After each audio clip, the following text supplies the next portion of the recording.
भारत सरकार ने अब एक अनूठी पहल करते हुए 1990 के दौर में मारे गए जो कश्मीरी हिंदू थे उनके केसेस दोबारा से खोलने की जो शुरुआत की है। और जस्टिस नीलकंठ गंजू के मामले को जो है वो सबसे पहले लिया गया है।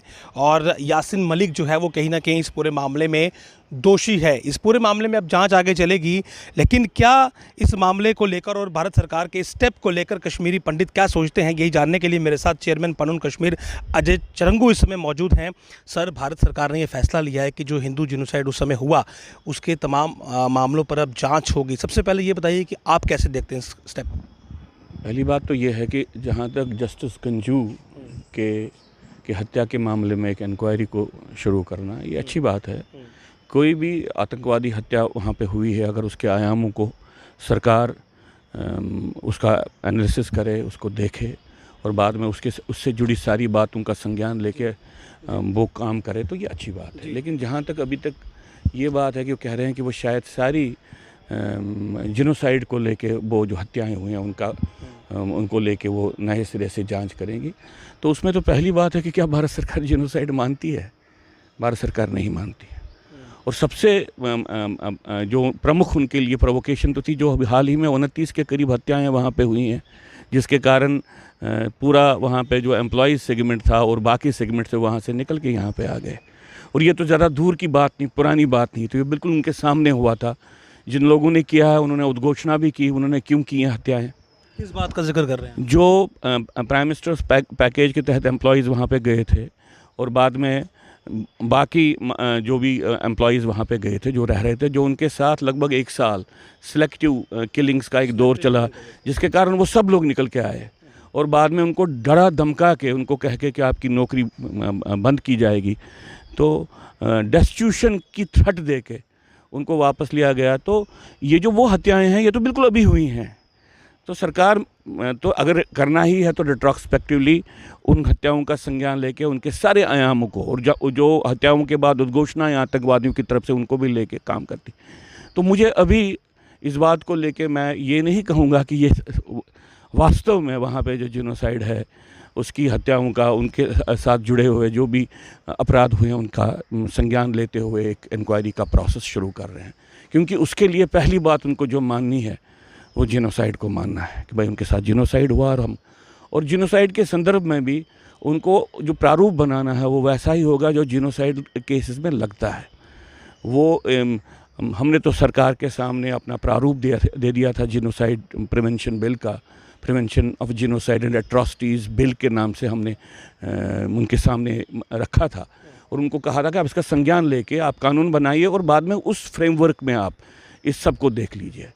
क्योंकि पूरी दुनिया में एक कॉन्सेंसस है कि जो जिनोसाइड की हत्याएं होती हैं उनका जब आप विश्लेषण करते हैं, उनकी जब आप इंक्वायरी करते हैं और उसके लिए जब आप कोई कोर्स निर्धारित करते हैं तो उसमें बहुत ज़रूरी है कि आप जिनोसाइड के आयामों को आपका एहसास हो और आपको मालूम हो कि विक्टिम के पास जिनोसाइडल कंडीशंस में सबसे बड़ी कमी ये होती है कि वो जान बचा रहा होता है, वो कुछ प्रूव नहीं कर पाता है। उसके आधार पे आप एक पैरामीटर बनाते हैं और उसके आधार पे आप इंक्वायरीज करते हैं। तो क्या ऐसा ही कुछ सरकार कर रही है? अभी मेरे सामने ऐसा कोई तथ्य नहीं है। मैंने इस संदर्भ में भी जो पढ़ा है ये तो आप लोगों के माध्यम से सुनने को मिलता है कि नहीं वो इससे शुरुआत करती है। चलिए मुझे अगर ये उस जिनोसाइड की दिशा में शुरुआत करना चाहते हैं तो जो इनकी प्रॉपरली एक जिनोसाइड ट्राइब्यूनल को क्रिएट करें और ओपनली ट्रांसपेरेंटली ये कहें कि भाई जिनके साथ भी हुआ है वहाँ पे वो आइए, अपने तथ्य दे दीजिए।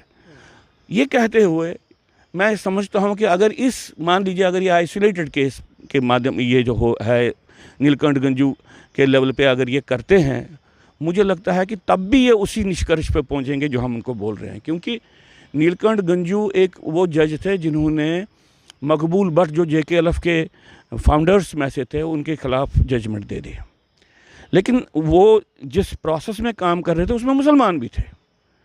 जब उनको मारा तो उसको सिर्फ इसलिए नहीं मारा कि उसने जजमेंट दे दी इसके मकबूल भट्ट के खिलाफ, उसको इसलिए भी मारा क्योंकि वो हिंदू थे। 2 कारण थे उनके मारने के। क्योंकि अगर सिर्फ मकबूल भट्ट की जजमेंट देने के लिए उनको मारना था, तो वो पूरा तंत्र जो उस वक्त इन्वॉल्व था, जिसमें बहुत सारे मुसलमान भी था, उनके साथ भी ऐसी ही घटना घटती, लेकिन उनको छोड़ दिया गया। तो अंतोगत्वा अगर इन सारे आयामों को ध्यान में रख के नीलकंठ गंजू को सरकार बचा क्यों नहीं पाई, उनकी हत्या क्यों हुई और हत्या के पीछे सोच क्या थी, तो अंतोगत्वा वो इसी निष्कर्ष पे पहुँचेंगे कि ये जाति नरसंहार की प्रक्रिया की शुरुआत की हत्याओं में से एक हत्या है। इसको लेकर यासीन मलिक का नाम भी सामने है और कई बार यासीन मलिक ने टीवी इंटरव्यूज़ में कहा भी है, उसने माना भी है कि वो इसमें शामिल था। और अब न्यूज़पेपर में भी ये कटिंग्स दी गई हैं कि जिसके पास इस केस के रिलेटेड कुछ जानकारी है तो वो इसमें शेयर करे। तो आपको लगता है कि वाकई में सरकार की ये मंशा है कि वो इन जीनोसाइड्स पर एक असल में इंक्वायरी करवाना चाहती है, ना कि एक पॉलिटिकल ट्रिक या कोई और चीज़ भी हो सकती है? ना, अभी मैं जीनोसाइड की वो इंक्वायरी करवाना चाहते हैं इस निष्कर्ष पे नहीं पहुँचता। आप नहीं हैं? नहीं, लेकिन हाँ, अगर यासीन मलिक के केस को लेके भी या उसके केस से जुड़ी जो बाकी बातें हैं उसमें नीलकंठ गंजू की हत्या का वो पूरा एक इलैबोरेट एनालिसिस करना चाहते हैं, वो अच्छी बात है। और उसमें से और सी मैंने कहा ना, वो अल्टीमेटली इसी निष्कर्ष पे पहुंचेंगे कि भाई नीलकंठ गंजू को भी इसलिए मारा गया था क्योंकि वो एक हिंदू जज था और हिंदू था।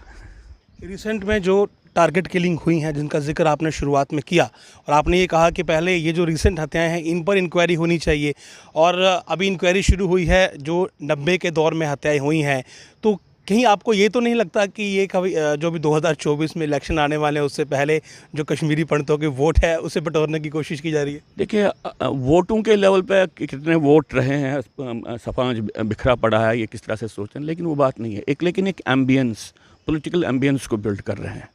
देखिए, मैं आपको बोलूँगा कि शायद एनक्रोचमेंट्स को लेके इन्होंने कुछ काम किया। हमको लगा कि कुछ प्रमुख नेताओं के घरों पे भी उन्होंने किया और बाद में पीछे हटे। तो फिर हमने इसका पॉलिटिक्स जानने की कोशिश की। क्या ये कहना चाहते हैं कि हमने इस दिशा में कदम उठाए और पहली सरकार ने कदम नहीं उठाए थे? तो अभी तक इस सरकार का कुछ सही एरियाज़ में इन्होंने जाने की कोशिश की, लेकिन हाफ हार्टेड गए और फिर वहाँ से वापस आए। तो उसमें राजनीति नज़र आती है, हम उसको राजनीति के बगैर नहीं समझते हैं।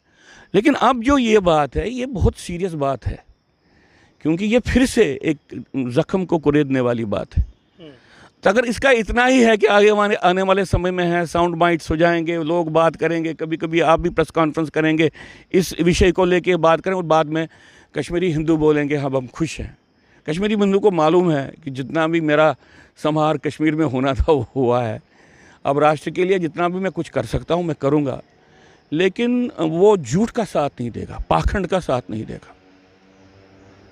तो मैं आपके बयान को क्या समझूं कि इस इंक्वायरी को आप एक गुड स्टेप देखते हैं या फिर ठीक है, एक इंक्वायरी इनिशिएट हुई है, एक आई वॉश है और कहीं ना कहीं जैसे पहले चीज़ें आपने कहा कि हाफ हार्टेडली शुरू हुई और बीच में रुक गई? मैं इस वक्त तो आई वॉश नहीं कहूँगा, मैं कहूँगा कि एक इंक्वायरी हुई है। अगर एक आतंकवादी हत्या वहाँ पर हुई थी, उसके संदर्भ में उसके विभिन्न आयामों को जानने का एक ये है, तो ठीक ही है, ये कदम आगे, आधा कदम आगे जाने वाली बात है। लेकिन मैं अभी ये नहीं समझता हूँ कि सरकार कहीं पे हिंदुओं के जाति ही नरसंहार को लेके अपने पॉलिसी को बदल के वो इसकी एक थॉरो इंक्वायरी करने का एक अभियान शुरू कर रही है। मैं इस बात को नहीं समझता हूँ। आप नहीं समझते हैं? तो असल में आप क्या चाहते हैं? मतलब अगर मैं पनून कश्मीर की बात करूं, कश्मीरी समाज की बात करूं, वो क्या चाहता है कि जो 90s में हत्याएं हुई उनको लेकर क्या एक्शन होना चाहिए? पहली बात है कि सरकार को इसको जिनोसाइड मानना चाहिए। हमने सरकार के सामने जिनोसाइड के बिल का एक प्रारूप दिया है, उसको संज्ञान में लेके या अपना वो कहे एक भारत सरकार कटिबद्ध है। उन्होंने यूनाइटेड नेशंस में prevention of genocide, prevention and punishment of the crime of genocide के कन्वेंशन को साइन किया, उसके पॉइनियर्स में रही है। उनको अपने संविधान में जिनोसाइड को प्रिवेंट और पनिश करने का एक कानून लाना चाहिए। दूसरी बात, तीसरी बात है उस कानून के तहत कश्मीर में जो नरसंहार हुआ है उसकी जाँच करनी चाहिए। तो जो ट्राइब्यूनल भी होंगे वो नॉर्मल इंक्वायरी ट्राइब्यूनल नहीं होंगे, वो न्यूरमबर्ग पैटर्न ट्राइब्यूनल होंगे, वो टोक्यो ट्रायल्स पैटर्न ट्राइब्यूनल होंगे। वहाँ से जस्टिस निकलेगा। अभी सरकार उस दिशा में नहीं जाती है। तो मैं ये नहीं कहूँगा कि इन्होंने क्यों किया, क्योंकि मेरे को इसके बारे में जानकारी नहीं है। अगर नीलकंठ गंजू के बारे में भी कुछ करना चाहते हैं थोड़ा बहुत, तो ठीक बात है, अच्छी बात है, उसमें कोई गलत बात नहीं है। लेकिन जैसे आपने स्टार्ट पे अपने प्रश्न में कहा कि आप समझते हैं कि एक बड़ी एक योजना का शुरुआत है। मैं अभी इसको बड़ी योजना नहीं समझता हूँ। जी शुक्रिया। तो देखिए कश्मीरी पंडित समाज जो है वो इस शुरुआत को एक बड़ी और इलेबोरेटिव योजना जो है वो नहीं समझता। हालांकि इंक्वायरी इनिशिएट हुई है, वेलकम स्टेप ज़रूर कहा है, लेकिन ये इनका मानना है कि जो एक जीनोसाइडल एक जो इन्होंने एक स्वरूप दिया है सरकार को, सरकार पहले कश्मीरी पंडितों के साथ जो हुआ उसे जीनोसाइड माने, उस स्वरूप के तहत कानून लाए और उस कानून के तहत इंक्वायरी करे तो ही जो है वो जस्टिस जो है वो डिलीवर हो सकता है। अन्यथा जो इंक्वायरी इनिशिएट हुई है, कहीं ना कहीं इन्होंने कहा कि जो पास्ट प्रैक्टिसेस हैं उसमें ऐसा लगता है कि हाफ हार्टेडली सरकार जो है आधे मन से सरकार कुछ शुरुआत करती है, आधा कदम उठाती है, फिर पीछे लौट आती है, और इस मामले में भी शायद ऐसा ही आगे हो। लेकिन फ़िलहाल इन्होंने यही कहा कि अगर जस्टिस गंजू के मामले में कोई शुरुआत हुई है तो ठीक है, लेकिन कश्मीरी पंडित समाज जो है वो इस पर पूरा भरोसा नहीं करता है। नमस्कार।